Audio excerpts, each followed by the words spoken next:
This is the Global Podcast Network, where executives and professionals connect, share, and inspire. Stay tuned for the conversations that drive success.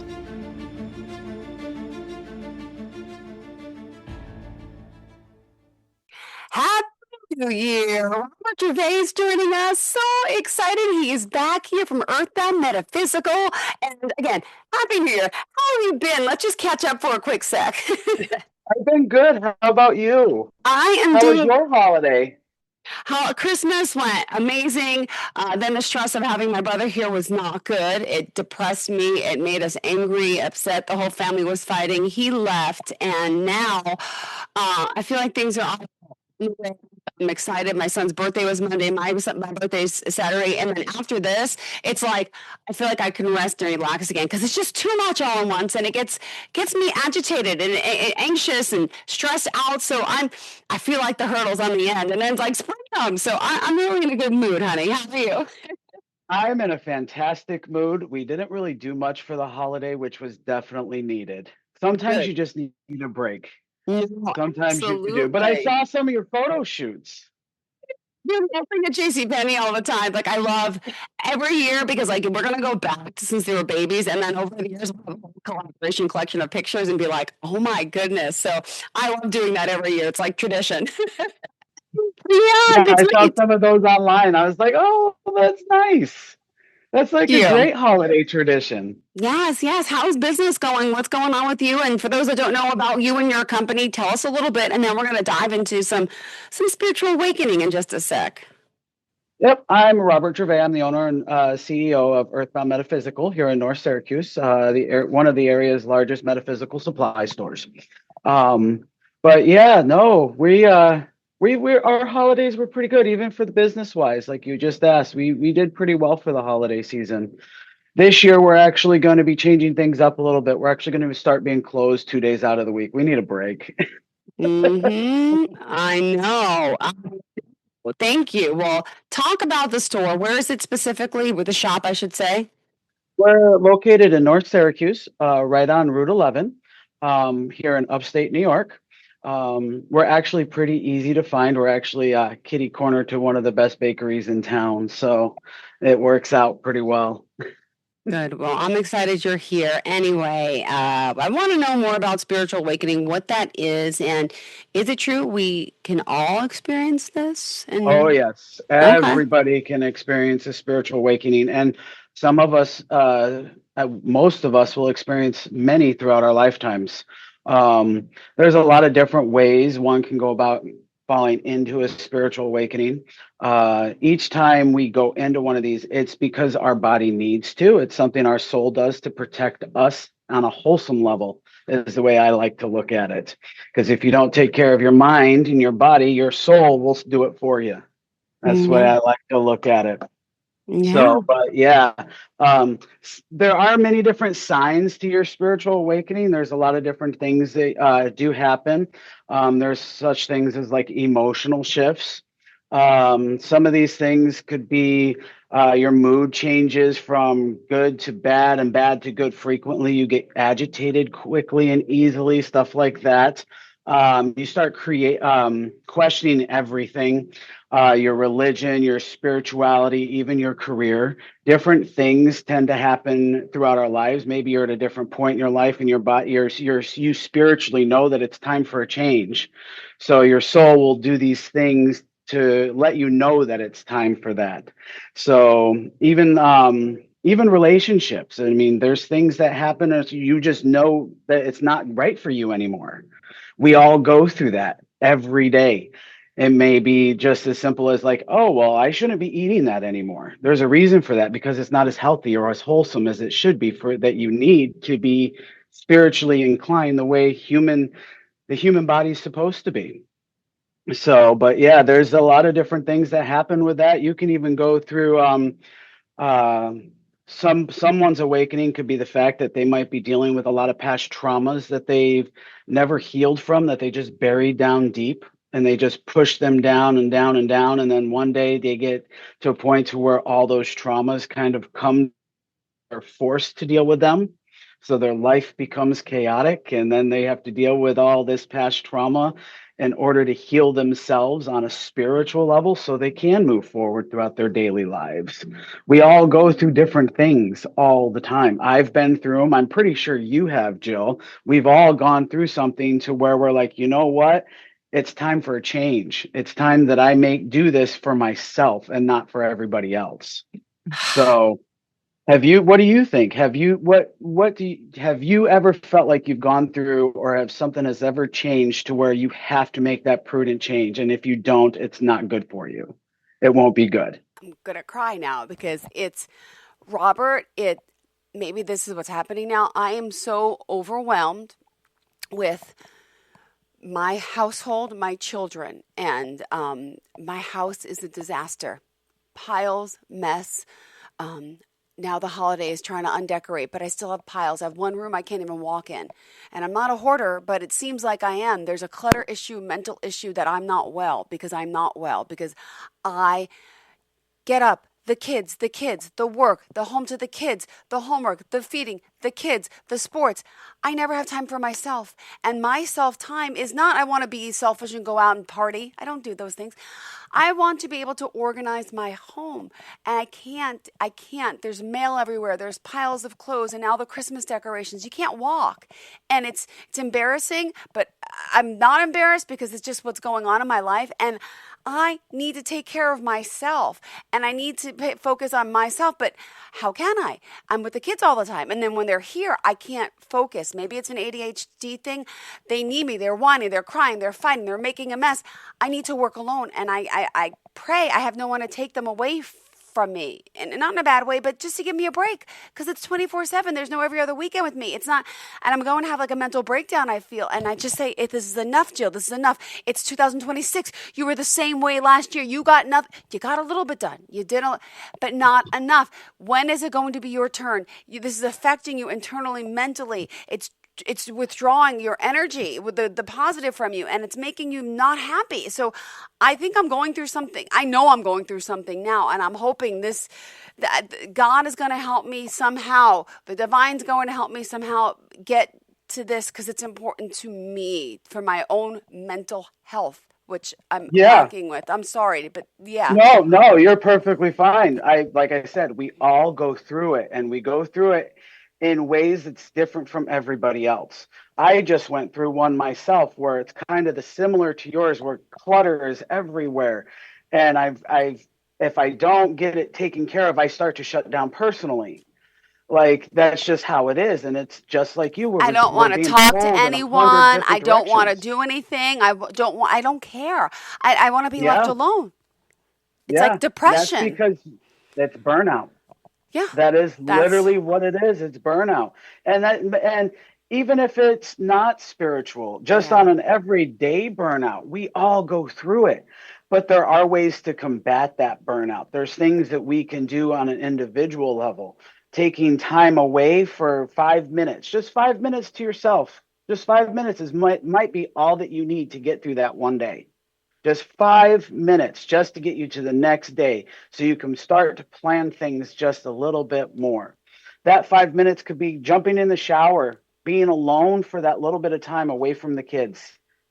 Finding that 15, 20 minutes before bed when all the kids are asleep, just so you can breathe and go through and do what you feel like that you need to do for yourself. Okay, but that's a perfect example. I'm trying to set back. My kids go to sleep with me. In the past, since New Year's, I've been trying to tell them, you got to go to sleep without me, because we sleep together, which is probably a bad thing, but this is what we've always done. I need to break habits and set boundaries. And last night, perfect example, I said, guys, you got to go bed by yourself. Screaming, crying, one followed me into the room, and so I had to go lay with them, and then I lay with them and I fall asleep, so I can't do anything. I've never had that. I need to change that pattern, because it is now affecting me. It was great for a long time, and I felt the love, and I love it, but now it's like, whoa, mama needs her space and her time. I should be able to put you to bed so I can finish up cleaning the dishes and doing stuff that I know I'm not going to have time to do the next day, and then it's going to pile up. So, and this is what's been going on. So they're sucking the life out of me that I gave them, and I love them, but something's got to change. Yeah. How old are they again? 8 and 10. No, one just turned 11 Monday. So, and then one's turning let me just say 9 and 11 because it's been 8 and 10. It's going to be 9 and 11. So yeah, we're Okay. talking third grade and fifth grade. So turn it into a game for them. Mm, Turn it into a game. Instead of making it a chore, turn it into a game. Make it like, oh, if you stay in bed all night, we can do this tomorrow. Make it fun. Give them something to look forward to. That way you can get your peace and quiet, even just for a half hour. Even just for a half hour. If they stay in their room for a half hour, turn it into a game just so you have that little bit of time to focus and to get your mind back to where you need to get it to. well, what they want to do in their room is play on the iPad, and I'm trying to tell them no because that wires them up before bed and it makes them crazy and nasty. I'm thinking a different type of game. Yes, explain to me. Just give me an example. I'm sorry. So, as an example, for instance, like I tend to when I'm even just cleaning the house, I turn it into a game. I give myself a goal. At the end of getting the dishes done, I could dance around the kitchen for a little bit. But you see what I'm saying? I make it fun for myself the whole way through. When they're going to bed, make it fun for them. Instead of putting them with an iPad, do something a little bit different that they're not used to. Something that could be fun, like go for a walk around the block with them right before bed. Yeah. Make Something it totally different. I like totally this. different. Go around but make sure it's in a safe place because Of it course. is at night. We live of in a course. little community. It's safe here. It's safe. Yeah. We're Yeah. out in the suburbs Take of Long them on a Island, but walk okay. when it's right before they go to bed to try to tire them out just that little bit more. That fresh air will help them relax, have them play in the grass for a little bit. It'll ground them out, the whole 9 yards. That way they get a full night's rest. If you can tire them out outside in nature for that half hour, that will put them out for a couple hours at least. All right. Well, we have basketball tonight though at 7:30, so that's going to hopefully tire them out. But another night, I I'm going to hope try so. this. I Yes, hope yes, yes. so. Oh I my do hope gosh. so. All right. Thank But you. try to ground them out a little bit. But then once you get to that point and you're able to focus and be relaxed for that little bit of a half hour, then you could start putting your own things back in order. Get everything in your mind back in order so it's not so cluttered the whole 9 yards. I know for me, because I get to be the same point where I have piles of stuff everywhere. And that's mostly because my husband removed the closets in our house because we're remodeling. But okay, we forgive him for a sec. We forgive him. But yes, I get it. Pretty much, pretty much. But I had to go through and do a part of my kind of like soul searching and getting rid of things that I no longer needed. The boxes of photos and stuff from high school. I still had clothes from high school that I still fit in, and I'm in my mid 40s. So it was time for me to let that stuff go, and that could be so cathartic on a normal level for everybody because that's also dealing with your past traumas, your past issues. You're cutting ties with that. You're letting those things go so you can move forward. Why do you want something that's attached to you, like a rubber band that's going to keep pulling you backwards every time you take 2 steps forward? Get rid of the stuff. You haven't used it in years. What's the point of keeping it? Yeah. Yeah. What's the point? We live in a society now to where, yeah, I mean, our economy is not the greatest out right now. But in our society today, we're used to just going and buying what we need. Back in the day, our grandparents, our great grandparents, they saved onto everything. They kept everything. That's where that mentality of saving and keeping everything came from.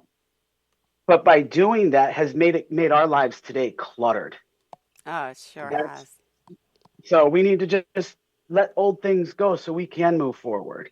And that's part of the healing process, even on a spiritual level. Got it. Even on a spiritual level. Wow. So, but yeah, that's what I would suggest. That's how I would handle that. I would take the kids on a hour outside at the park, let them play, let them get their energy out, drain them completely, and let them have fun, and then go home, give them some hot chocolate made with warm milk, and let them go to sleep. All right. Thank you for that. All right. I appreciate this. All right. That's I'm what I liking would this. do. All right.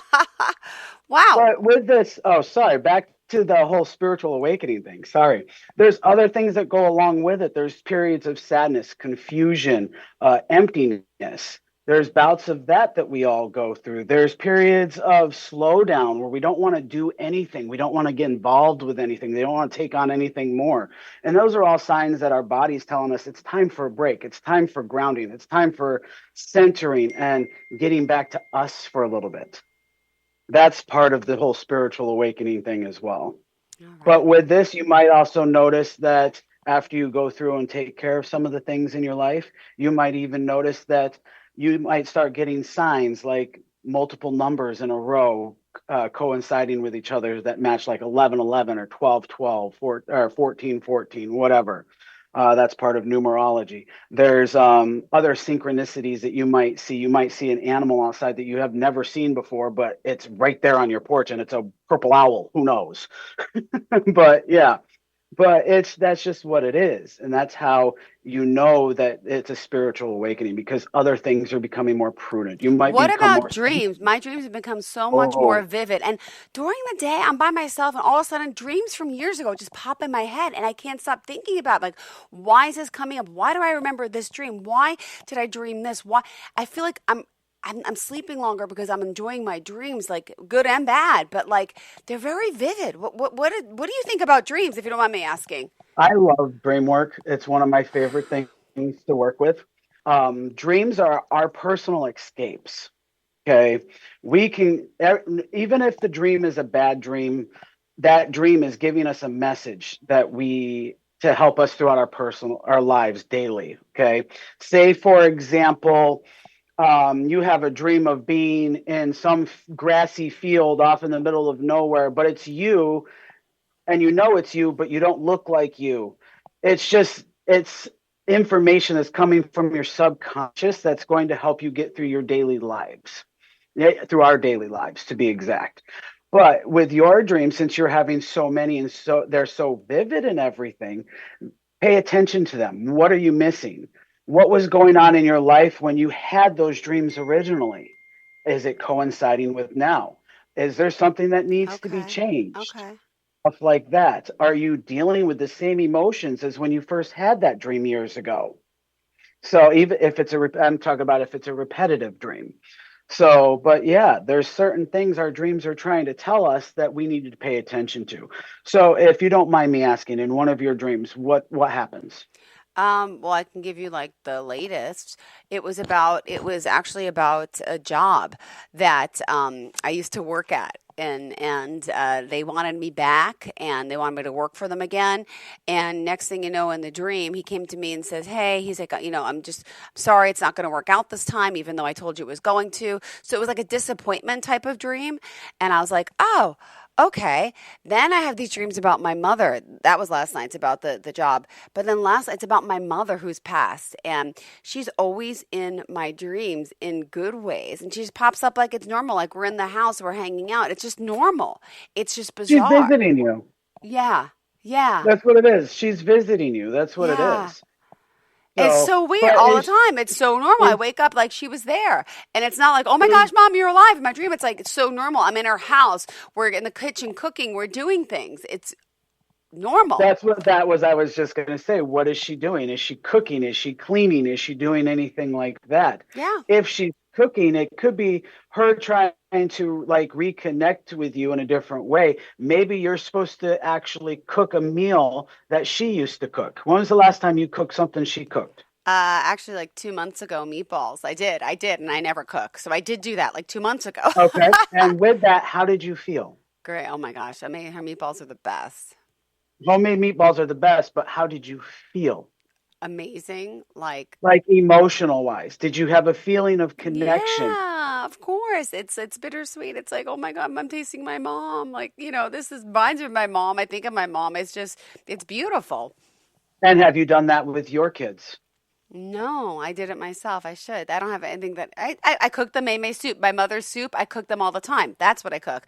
It's called mei soup because they called her Uh-huh. mei. Well, at least the one because the other one was 2 months when she passed. But we call her mei. He was two. So we make mei soup all the time. And then I freeze it for them. And so, yeah, I bring that mom of joy. And I have a little mom of joy with them too because they're going to remember me with mei soup, I hope. Mhm. Yeah. And with this cooking, did your mom teach you how to cook? Was that one thing that you guys did a lot together when you were No, no, younger? not at all. I just ate her cooking. No, not at all. Yeah, yeah. She You taught just me how ate to her cooking. clean. She didn't teach me how to cook. I had no interest in cooking. Okay, so But this whole cleaning, dream, the organizing. She was a stay-home mom and she had 3 kids, but she had her house perfect, intact. She was always cleaning, always organizing, and like I envy that because that's what I want. That's my core, and I want things that way, but I can't get them that way. I'm struggling with it because I don't have her here to help me. well, that's what I'm saying with her, with this dream with her. She might be showing you ways of connecting with her on a spiritual level, like cooking, for example. Mm-hmm. Cooking can be spiritual in itself. We all Yeah. know that. I've had food that's like, whoa, this is a spiritual experience for my taste buds.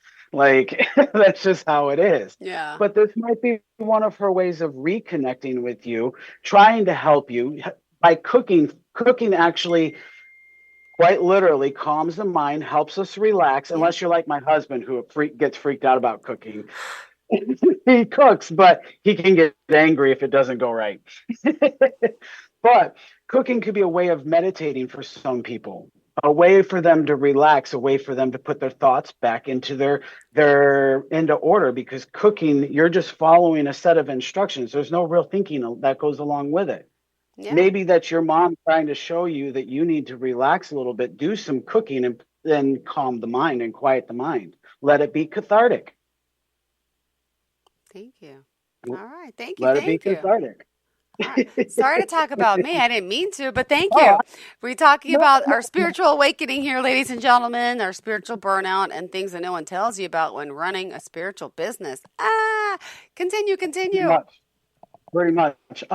Yeah, let's actually go into things that actually happen with your spiritual burnout. Things that will happen. Number one, you can become more intuitive. Mm-hmm. Look for signs that it's like an abrupt spiritual burnout, like colors being brighter. Like if I know something's about to happen, I'll be driving, Okay. and all the red lights will be like bright red. Oh. Like there'll be color changes, like they'll be brighter, reds will be brighter, greens will be brighter. So if it's ever like a warning thing, something that's about to happen, I'll notice that all the red colors are very, very bright and vivid compared to every other color. So that's a way for me to notice that, oh, well, I got to pay attention to what's going on around me, stuff like that. So there's different little things that happen during a spiritual awakening. Intuitively, we might start picking up more signs. We might be able to hear like little whispers, feel like our gut feelings, like our hairs might stand up on end from our ancestors tapping in, the whole 9 yards.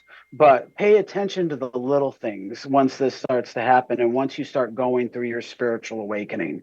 That way you can get to a point of being like, okay, I'm not as afraid of this anymore. This is okay. This is meant to happen. We as humans are naturally intertwined with spirituality. That's just how we are.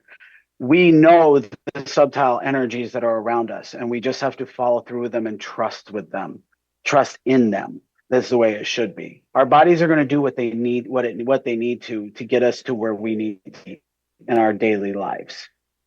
So, And what are you experiencing by owning a business? oh boy, some of the few I know what you I this question. So there's a few things with owning a spiritual business that all spiritual businesses go through. One, there's jealousy. Always going to be jealousy from other spiritual businesses in town. That's just how it is. There's like this type of hierarchy thing that's in people's minds where they've got to be the best. That's just the way it is throughout all of life, all of nature. You want to be the best, you want to be successful, you want to do better than others. Okay. With that comes along with jealousy. And then if an individual is jealous of a person or another business, that's something that's hard to get over, because jealousy never goes away. It festers, it rots, it drives the person insane slowly. And then they start to do things that will hurt not just the person that they're jealous of, but hurt themselves in the long run. So you have to deal with that matter. You have to deal with individuals that are new to everything that's going on around them, people that are having spiritual awakenings, that are lost, that are confused.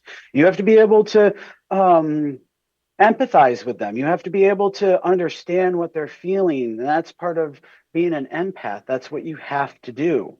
But with that, you also have to run the risk of being burnt out yourself. I deal with hundreds of people a week.